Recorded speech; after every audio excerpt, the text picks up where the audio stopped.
I'm a little bit hesitant to go down this track right now in this part of this conversation, but I'm going to anyway. So you spend a lot of time in the in obviously journalism and news, and obviously with your father's background and so forth as well. And I want to just go back to something that you mentioned very early in talking about introducing yourself, and where news is at now.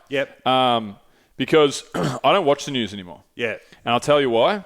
And I'm really interested to hear your thoughts. But I remember sitting at my house. This is one of those other points where you remember it perfectly where you were. Not that, but it was just a big one for me. I remember sitting in my lounge room, and I had the TV on, and I was just doing whatever. I was by myself, and I remember the news came on, and it was newsflash: family of 4 have died. Mother drives her car accidentally off the road and hits a tree, and all her family have died in a ball of flames. And I was like, and I'd already been thinking down this route. And I was like, how the fuck does that benefit me, them, or the general public? And I've had a friend who was living with me who was a journalist, and she explained to me, like, there is things that you need to know, and there's things that there's like some sort of a saying, like there's things that the public need to know, and there's things that the public should know, and it's got to be a mix-up between the two, whatever. But I just feel like it's all trash. Really? I feel like the news, journalistic in newspapers and on most Channel 7, Channel 9 news reports or whatever, it's 80-20 bad, and it's all, most of it is stuff that we don't, not most of it, but more than half of it is, I think, is stuff that we don't need to know. You know?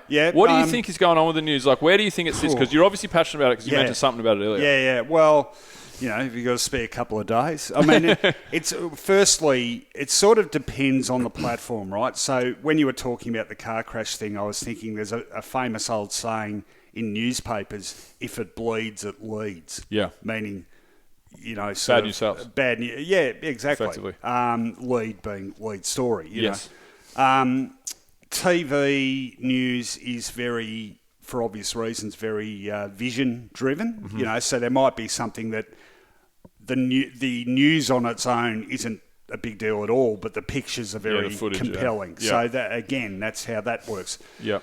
That is happening a lot more now online. So, you know, if there's video of stuff, it might be, you know, I mean, there's 100 examples, you know, like it might be someone gets into a barney over a shopping centre car park. Someone pulls out their phone and films it. Well, if you're reporting, you know, 2 people had a fight over a car park spot, well, of course that's not going to be in the newspaper. But if you've got a video of 2 middle-aged women going hammer and tongs, So the technology has sort of, in part, changed the focus of news. Where I get... there's so many things I get cranky about in terms of where the media's gone. One of them is, and I was thinking about what you were saying, so there are a lot of stories that they do have some element of appeal to the public through almost voyeuristic reasons, and they can be, you know, fatalities, car accidents, spectacular misadventures, those sorts of things. Do we need to know them? No, we probably don't. And particularly today, you know, what would you have if you weren't having that? Well, ideally, you would have things that were informing us about stuff we really need to know more about, i.e., and yes, I've been banging this drum a lot lately, climate change. You know, the amount of, and hey, don't get me wrong, I don't know nearly enough about it, but I've certainly, and particularly given what's been going on the last month in Australia, I've become a lot more informed and passionate about, you know, the sort of things that need to happen in this country if we're to help preserve our bloody where we live for future generations. So there's a lot of things like that that should get far more media coverage than they do. They don't, because media organisations are always sort of treading... They have to remember the commercial imperative. They have to be, to an extent, driven by their readers. And unfortunately, you know, like I've been in the midst of these discussions, there are stories, not just on climate change, but political stuff or, you know, sort of corruption type stories that are quite involved and detailed and take some telling. And they might be really important stories for people to know about, but if they can't be told in a, what they say, sexy manner, you know, so entertaining reading or the stories infotainment. personalised, sort of told through individual voices. Yep. There tends to be a bit of a sort of snooze factor with the public at large. And it's newspapers particularly have increasingly found this difficulty in that there's been almost a separation in objectives between the print editions of newspapers and their online versions. Yep. Actually, it's sort of coming back together now through the reason that the print editions, unfortunately, are sort of reducing in quality. But, there'd be days where you could pick up the Age and what was the main story on page 3, really prominent story. You'd go online and it'd be right down the bottom of the page. Why? Because it was sort of dull but worthy. It was dry and there was nothing particularly sexy about it. Mm-hmm. In contrast, there might be a story given huge prominence online, which was, I don't know, Miley Cyrus does a racy video and shows a nipple, that sort of stuff. Mm-hmm. That wouldn't be a story in the newspaper, but online, wow, we've got pictures and we've got a video and this sort of stuff. So the priorities have sort of been skewed by that. And, I mean, if you have a look at TV,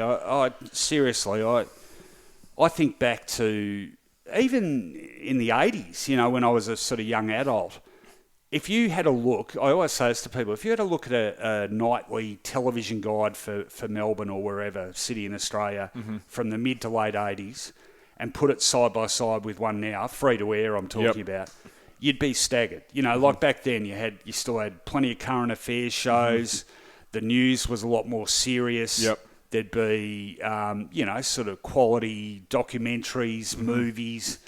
And then I literally don't watch free-to-air TV now apart from sport because it's just wall-to-wall reality TV. And trash again. I do a podcast.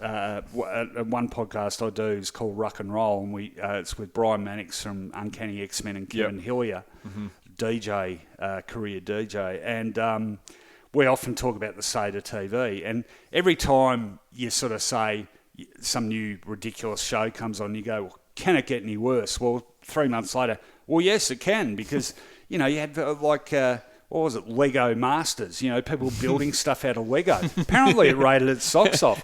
And then you had what was that one recently, The Masked Singer, people dressed up in giant lobster costumes. What about Married at First Sight? Oh, all that shit, and oh my God. And people get sucked into it. And then what I really hate the most about it is, even if you don't watch it, that stuff now is the subject of enormous amounts of print journalism on the major websites, recaps of the episodes. Yeah. So I have literally never watched a second of reality TV, but I can still tell you who these people are. I can still tell you who ends up winning the Bachelor. And I hate the fact that I know. I'm almost, someone asked me 2 weeks later and I know the answer and I say, get out of my head. I don't want to know that, So, again, sorry, very long-winded explanation. No, but in summary, I'd say, the news has been cheapened. I hate the focus on celebritydom, and the obsession with, even in a football sense, wags, what the wags are doing, and Rebecca Judd, doing... The whole celebrity thing's ridiculous, really. Look, I hate it. I saw what happened the other day. Someone signed a new contract in the NBA. Yeah. And I'm a massive NBA fan. Yeah. And the boys... Oh, that's right. Anthony Davis knocked back 160 million for 4 years because he can get 5 years over 200 next year on the free agent market. So he didn't re-sign with the Lakers. Yeah. And my mates, we have a little basketball thread on Facebook and they messaged me, AD knocked back the Lakers. And we know that he'll probably sign again next year, but he just wanted to have the max deal over 5 years. And then I sat there and I was like... I remember writing, that's fucking ridiculous, isn't it? $160 million. I said, I fucking love Anthony Davis. He brings me so much joy watching him play basketball, but pay him a few million a year. Oh, look, you know what I mean? Oh, it's like considering what is going on in the world. It's absurd. Climate change, for example. Like there's fuck all money that goes towards climate change.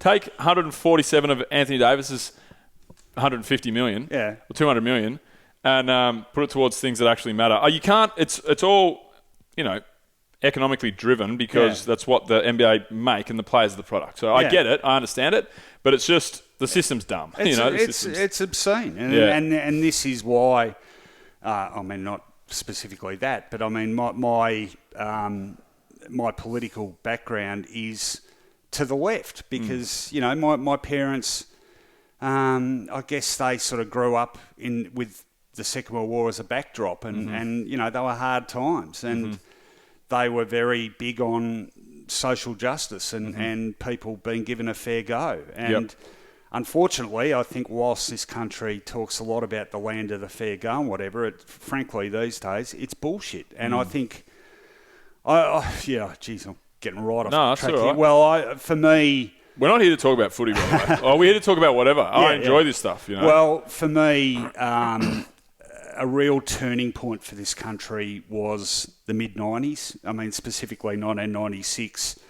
the election of the Howard government, the rise of Pauline Hanson the first time around. So you had this country basically rejecting the agenda of the Paul Keating government, which was sort of outward-looking, seeking to expand our horizons into Asia and beyond our own borders, progressive in terms of, putting things on the agenda like becoming a republic, the flag, stuff like that. All those things are important to me in terms of Australia being a modern, progressive, outward-looking country. And people, for whatever reason, people got sort of twitchy and nervous about all that and said, we're not focusing on our own backyard. John Howard, to his credit, very smart politically, sort of seized upon that, and comfortable and relaxed was his mantra. But it was all about sort of almost drawing down the curtains. Plus, at the same time, you had the emergence of Pauline Hanson and the failure, I think, of that government and of the media, again culpable, to slap that down and not give it oxygen. And the media with Hanson, the media has done that several times since. She's been sort of dead in the water politically. And then she bobs up on Dancing with the Stars or Sunrise, use her as a credible panellist. There she is again the other day parroting absolute dribble about climate change is crap, blah, blah, blah. So, sort of that racist bent that, to be perfectly honest, I think is a sort of latent streak in the Australian psyche, much as I hate to say it. I think that gets tapped into by people like that, and it gets given licence and it becomes legitimised. Yeah. The other big problem with that, vis-a-vis the media, is you have one media organisation in this country, News Corp, owned by Rupert Murdoch, that owns more than 60% of the entire country's media. Yeah. And they get to basically set the agenda. And whereas once Murdoch was always a very political animal, but in a way that served his business interests, I think as he's got older and less, the money has become slightly less of a concern for him, and it's about ideology. And as he's got older, he has become even more hardline right-wing.